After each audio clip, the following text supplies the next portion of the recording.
我頭先泊車翻嚟，行翻嚟嗰時咧，我哋嗰啲單程路啊嘛，嗰條村路單程啊，唔係單程單線，咁有避車處嘅，即係一次過只可以行一架車，咁你相遇就要通常就左邊嗰個入去啦。咁嗰條 Tesla 嚟嘅，有部 Tesla 咧停咗喺個讓車位，咁佢停得衰，真係停得衰啊！我自己平心而論咧，佢係停喺中間再後啲啲，壓住咗個中心位咯，向後少少。咁佢又唔泊到去最尾，一係就向前挨到最前啊嘛！你盡量讓個最大嘅位出嚟啊！佢走咗，佢泊咗一陣，嗰個住客嚟嘅，即係我哋小區嗰個住客，女人嚟嘅。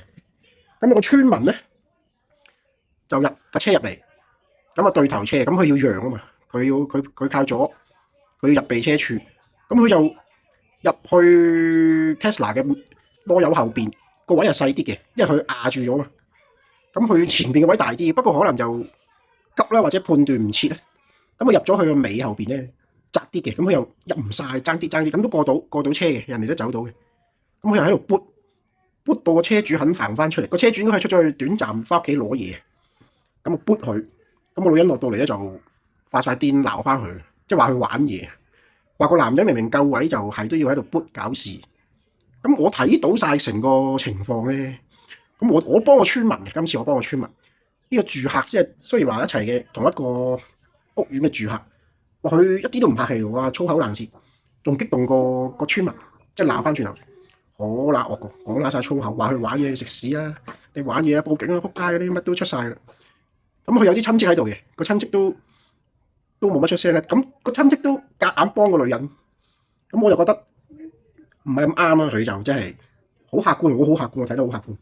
你唔該，你啲避車位你泊到最後啊，一係就泊到最前啦，盡量攞個大留翻個最大個位俾人哋啊。有時啲大車都唔知點入，係啊，尾入咁。如果大少少嘅貨車咧，尾一定入唔到嘅。私家車都好勉強，頭先突晒出嚟，前面嗰個位你又壓咗一橛，咁啲大貨車未必攞得到嘅。佢如果仲要用頭入喎，好啦慘嘅，係啊。